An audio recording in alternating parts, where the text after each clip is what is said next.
Hi guys, number one Marmaduke fan here. This is another double manga duel.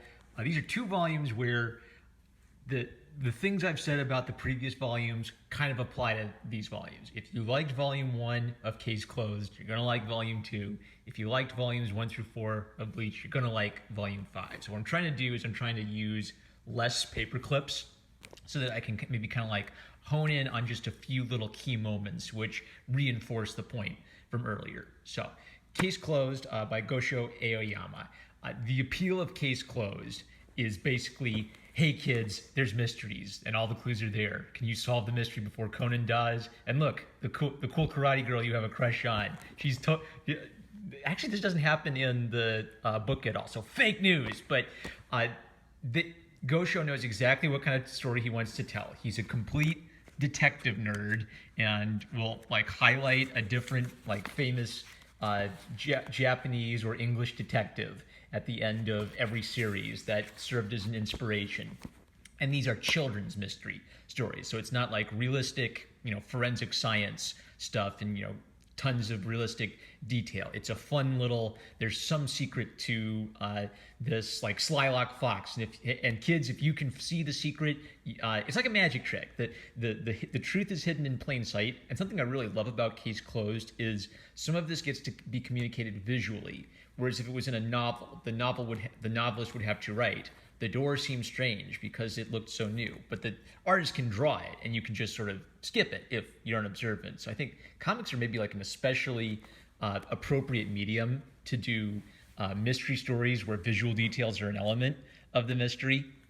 And this anime has famously dragged on for years and years. It's like Wile E. Coyote. Are they ever going to end it? Who knows? They know exactly what they want to do. They have a goofy professor who gives Conan like super duper sneakers and other cool gadgets to help him solve mysteries. So volume 1 was really important because that was the whole setup of he got turned into a little kid. Now he's got to solve mysteries while no one pays attention to him because he's a little elementary school kid.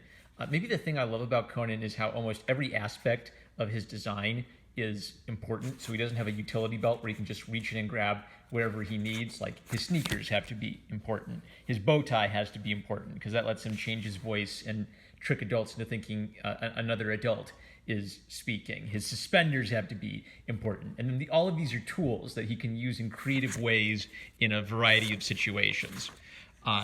In addition to the comedic cartoon character aspect of it and the slapstick comedy and the mystery element, which is the big appeal of every story, there's also an action element where he has to hunt down and capture the criminals. So for that, then there needs to be like over the top, soccer ball kicking. There needs to be big explosions and fight sequences. And Rachel's a cool karate girl who does. So this knows exactly what it wants to be, and it does that perfectly. And another interesting aspect of the visual side of things is it can sort of lay out everything for the kid, so that the kid can sort of put 2 and 2 together and understand the logic of what's going on. So the detective was tailing the guy for this long.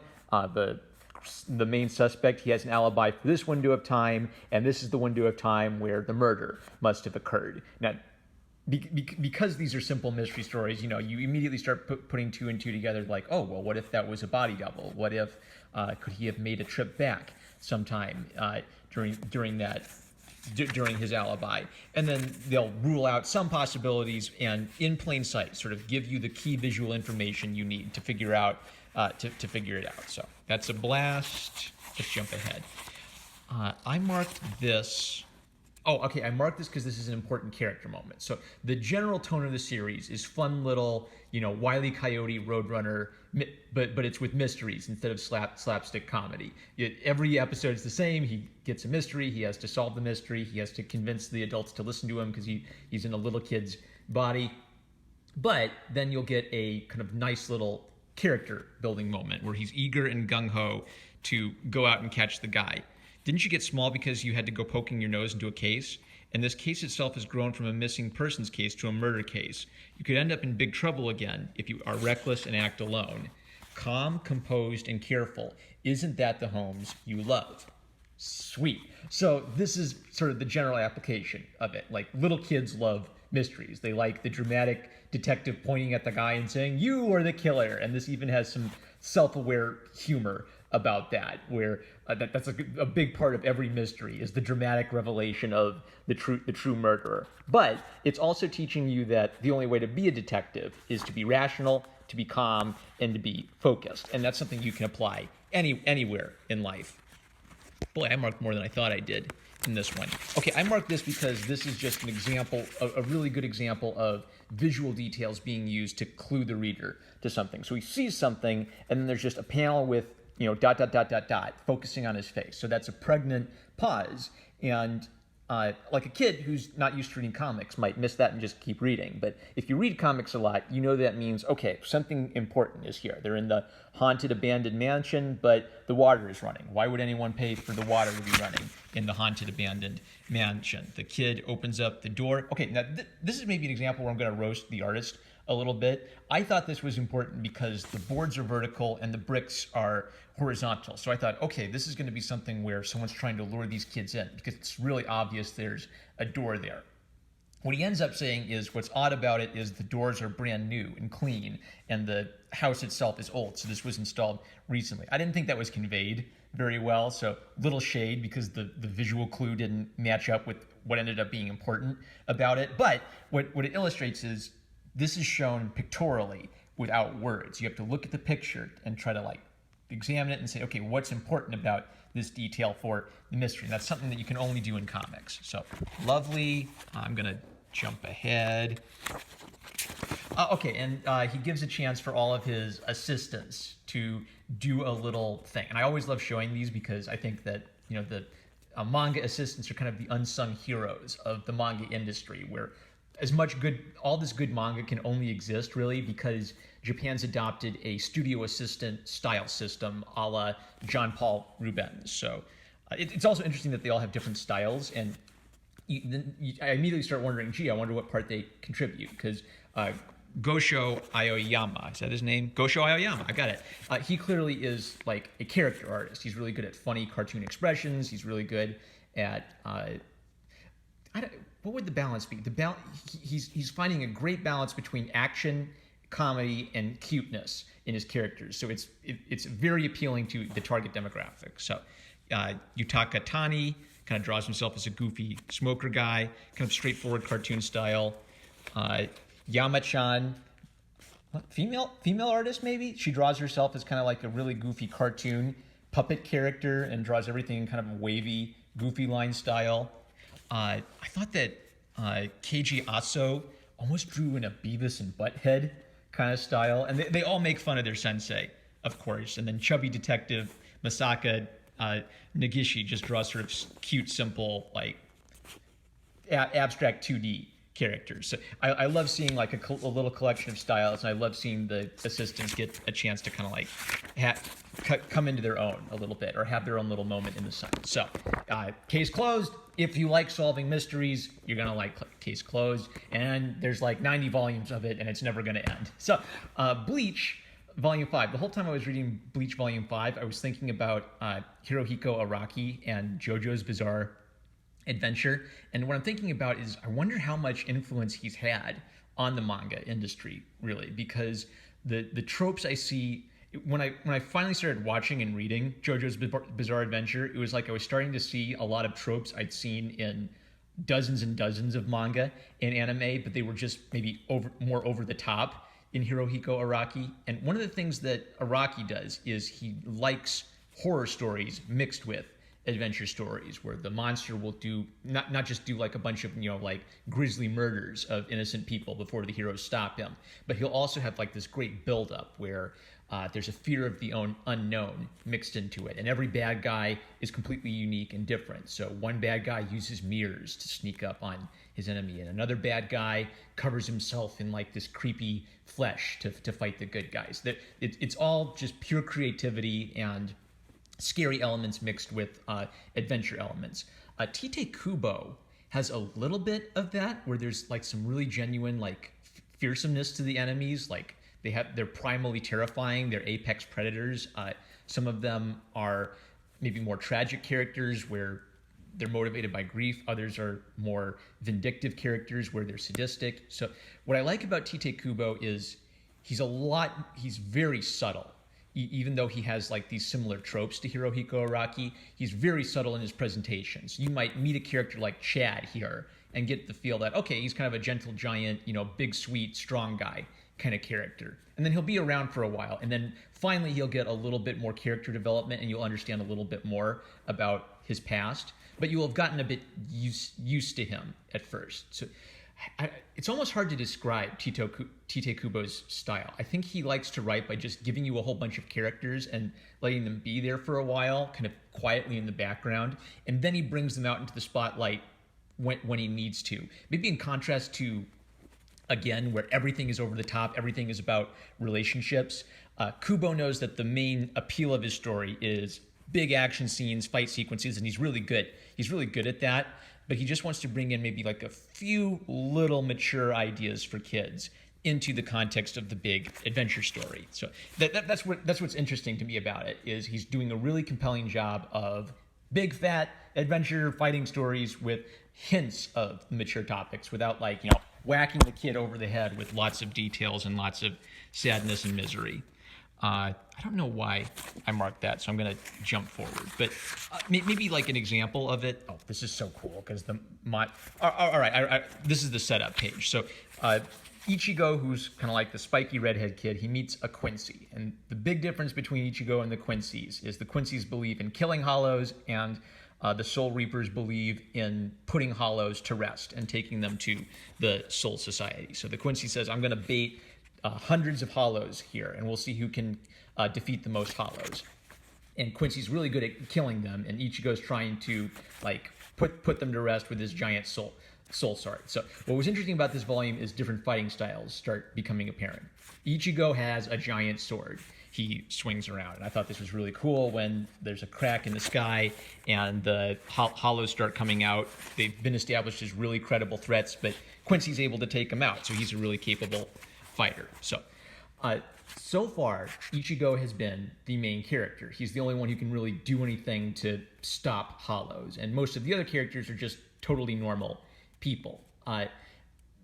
Something I like about this is there's an element where a lot of the main characters are special. They have high spirit energy, but that doesn't make them instantly able to kill or defeat all of their enemies. It's actually a liability because the hollows want to get people with high spirit energy. But if you can't fight, all it is you've got a giant sign on your head that says, I'm bait, come and kill me, evil monsters. So Ichigo's got little sisters. And this is something about Tite Kubo that's interesting, is he likes to use maybe visual shorthand. So one of his sisters has black spiky hair, and she's a tough tomboy. And one of Ichigo's sisters has red hair, and she's a cute, helpful little homemaker. And Ichigo has two friends at school, and one of his friends at school, she has black spiky hair, and she's a tough tomboy karate girl. And one of Ichigo's friends at school, she has long red hair, and she's a sweet, bubbly optimist girl. So he's using these very simple, visual shorthand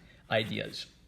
But then the more spotlight he gives them, then he sort of gradually starts introducing some ideas. So I thought this was interesting. Chad. So you find out that Chad is clearly a foreigner. He's not from Japan originally.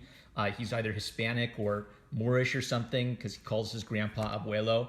And Chad, so far we've just kind of had the impression, okay, big, strong guy, nice guy, masculine guy, is kind of a pacifist, cares about protecting animals. And you find out that his grandpa told him, you're big, you're strong. Because of that, it's easy for you to hurt people. So you have to use your fists, not to hurt people, but to protect yourself. And this has given Chad his lease on life. So this whole time, they've just barely been running away from the monster, because all having spirit energy does is it makes you a target. And apparently being in a life or death situation is a moment where you can awaken your hidden potential, and Chad awakens his hidden potential, and he's got a giant fist. So like Ichigo, he can beat these monsters now, but his style has to be different. Ichigo can cut through things with his giant sword. Chad is a bit more of a blunt force trauma kind of a fighter. I like this page because it's a big 2-page spread with lots of white space. It creates the effect of a big, giant punch to the face, but it's actually pretty simple to draw, and it wouldn't take that much time. It's good economy of detail. And this is another example of just subtle characterization. So this whole time, Ichigo's little sister, she's been a tough girl. She has to be kind of responsible because their mom is dead. So even though she's got this feisty personality, it comes across that she's a sympathetic character. All of these are sympathetic characters. They're sympathetic in the sense that we feel sympathy towards them. And one of the reasons we feel sympathy towards them is they start showing sympathy to other characters. So Chad's been looking out for her this whole time. He says, well, it's good that I got hurt instead of you. And she says, no, it's not good. It's not good. It's a tragedy. The word good does not apply here. That's men's logic for you. So she's mad, she's feisty, she's kicking him, but she's motivated by anger because she doesn't like seeing Chad get hurt. And she feels sorry for him and she doesn't want him to get hurt. Great. This is great, simple stuff. So really basic. Have the characters be nice to each other. Have the characters care about what happened to the other characters. But TT doesn't like dwell on that for 60 pages. And it's right back to the fighting. And here's the map of where all the characters are before the monsters attack them. Oh, yeah. The other thing I like about Tite Kubo is he avoids things that like a lot of Western comics mess up. So a lot of Western comics will have Zach calls them statistically improbable lesbians. Every girl seems to be a lesbian. The second the girls meet each other, they instantly fall in love and they have a lesbian relationship. So Kubo has a lesbian character where it's kind of played comedically. She'll just say inappropriate things. It's like she has no switch to turn off. What would it be? Code switching. She doesn't have the ability to kind of like be polite and not say inappropriate things. Now, for now, she's just sort of like a little comic relief side character, and she's not that important at this moment. But Orihime and Tatsuki are gradually being developed. So initially, it's like Tatsuki, she's the tomboy girl. Orihime, she's the sweet, bubbly girl. But then gradually, you start seeing, okay, there's a little bit more to them than that. Yeah, Orihime is really bubbly, but she's smart, and she's really optimistic, but she has grief over loss in her past, and you start relating that to Ichigo, who also is coping with grief, his grief by kind of changing his personality by projecting this tough exterior. Tatsuki, she's a tomboy girl. She's into karate. She's the kind of girl who like beats up the boys if they say something naughty. But she's being changed by her friendship with Orihime. Both of them are improved by their friendship with one another. So it's not just, hey, you're a girl and I'm a girl. We're part of the sisterhood. We're friends. We're friendsies because all women are friends. They're friends because they have, even though they're different people, they have a shared experience which causes them to respect one another. Tatsuki feels protective over people who are being picked on, and her karate is a way of like looking out for herself and looking out for others. Orihime responds by wanting to help Tatsuki. This comes across as they're being hunted by this evil monster. This is something I wanted to highlight. So in a JoJo's Bizarre Adventure book, like this monster would be like really terrifying. You'd probably like rip off a few students' heads just to make the point that it's terrifying. And I think because Tite Kubo is a little bit more subtle, he wants you to be terrified, and he wants the little kids to be scared of this thing without maybe like overwhelming them with details. So Orihime is kind of like quietly trying to get her friends to come along with her away from the thing that she can see, and then just appears above her and says, you can see me, can't you? And then what's clear is like this monster is sadistic. It enjoys watching young children hurt each other and die painfully, which is terrifying. It's one of the most terrifying villain archetypes you can possibly have. Negaduck in Darkwing Duck is an example of this, where he's a silly cartoon character, but he has this really primal evil to him, where he enjoys hurting Darkwing Duck, and that's terrifying even as you're a little kid, even without any like grisly, bloody details. It still scares you because it's teaching you something about the nature of evil. So, some people are evil because they're misguided, because they think that what they're doing is actually for the greater good, and some people are evil because they just get a sick pleasure out of being evil. So this is a genuine friendship. It's a friendship based on mutual respect built over years. It's not just a sappy, I'm a girl, you're a girl, let's be friends. And the action is excellent. So that's the bread and butter of this series. So remember when I was talking about Ichigo's got a sword, he cuts bad guys. Chad's got a giant fist, he punches bad guys. And Orihime has like these 6 fairies. And there's like this really complicated explanation for it, like the reflector magic or something, but it's basically she can make shields, she can heal people, and she can slice through people with her 6 fairies. That's really simple and understandable. So Ichigo's a straightforward sword fighter, and she's like a magic she's like a red magician where she has a combination of healing magic and offensive magic. And you can immediately see like all the great ways they could apply this in different fight scenarios. There's great character design where all the fairies have their own distinct look and personality. Tite Kubo gets that in a fighting manga, it's really important to have creative variety to the superpowers, and for people to be able to use those superpowers in like a variety of interesting ways. So it's not just I fight you, I cut you with the sword, I fight you, I cut you with the sword. My superpower is bigger than your super duper power. He gets that you have to have creative problem solving for the fight. So 2 solid manga. They're fun. I'm going to keep reading them as long as I'm having fun reading them. I'll probably be reading Case Closed for 10 years. It's never going to end. I'm #1 Marmaduke fan. I love you guys. Like, comment, subscribe. Click the bell to receive notifications, and I'll catch you later.